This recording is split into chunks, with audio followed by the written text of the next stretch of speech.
Hello, today is Friday, May 9th, 2025, and I'll be reading from the United Church of Christ Daily Devotional, not necessarily reflecting on it specifically from a Christian direction, but using a Christian passage and writing to reflect on life today, no matter what your faith tradition or no faith tradition. And the devotion I'll be reading from today is written by Kenneth L. Samuel, and it's entitled, Don't Gather All the Grapes. And Kenneth bases the devotion upon Leviticus chapter 19, verse 10, and reading from the King James Version. And thou shalt not glean thy vineyard, neither shalt thou gather every grape of thy vineyard. Thou shalt leave them for the poor and the stranger. I am the Lord your God.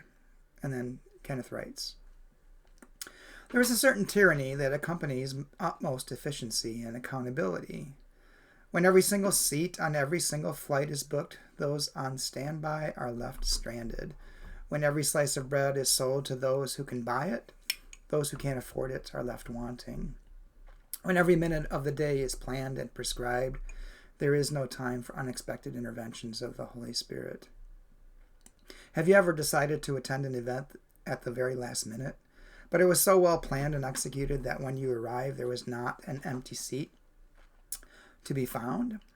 And then suddenly you spot one. Just one.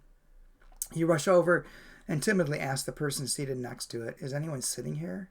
The person smiles and says, yes, someone is sitting there. You are. We reserve this seat just for you. In our concerns over fiscal accountability, how well are we planning to accommodate those who just arrived or those who didn't feel welcomed until very recently? In our aims for organizational efficiency, how are we reserving room for the latecomers and the lost and the omitted?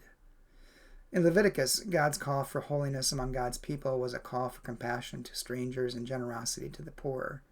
So important was this principle of holiness that God did not leave it up to individuals to decide what compassion and generosity in society meant. God's instructions were clear. Generosity and compassion were to be built into the system of reaping and harvesting. Grapes and grains were to be intentionally left behind, and that which was left behind was not considered wasteful. It was a divine reservation for the poor and the unexpected stranger. How prepared are we today to accommodate the strangers, the poor, and those in desperate need whom God sends along our paths? Someone is looking for a seat. Is there room near you? And the prayer. Dear God, we thank you for not leaving empty generosity and compassion up to chance. Thank you for reserving a place for all of us who missed the first invitation by circumstance or neglect, for those of us who have just arrived.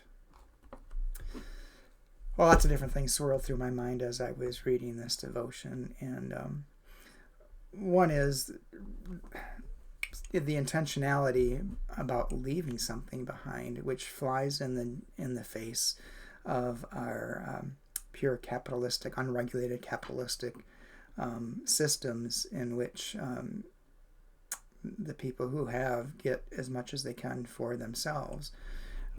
Even at the expense of those who perhaps work for them or those purchasing the product and can't afford it. I don't know, it just reflects poorly on our current system, I think, and we need to heed this kind of thing. And along those lines, I was just reading it and hearing, I think, being reminded that there was an intentional left behind. It wasn't that they were leaving behind, or that God said, leave behind the small, the leftovers, the damaged, but actually purposefully leave behind some for those who might need it, which is way different than our thinking, I think, in the Western world. Focusing on making sure that everyone has enough. And it reminded me of another biblical story about the Exodus, when the Jews were starving in their journey, and God sent manna, and the instructions were that everyone should take just what they need. There was no indication as to how much that was. It didn't say each person gets, a quart or a gallon or a bushel basket or whatever. It just says take what you need. And everyone's needs are different. So it leaves room for the person to decide what it is that they need. But they were supposed to only take what they need and nothing more, and so that everyone may have enough.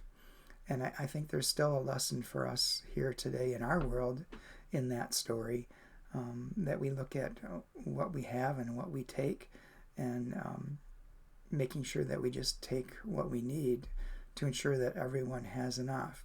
And again, that just flies in the face of our domineering capitalistic structure that we have, and trying to get as much as we can for ourselves before anyone else gets a chance to could take what we might want.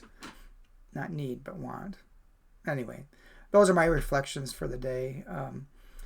I hope that it gives you something to think about in your own life. It certainly has for me and in my life. And taking a look at what I have and what I need versus what I want. And it also made me think of, there's a couple groups that there's one group I belong to on Facebook. There's a Buy Nothing organization, and there are groups throughout the United States. And they just freely share whatever they don't need and give it up. Not trying to sell it for any kind of money, but just making it available to someone who may need it.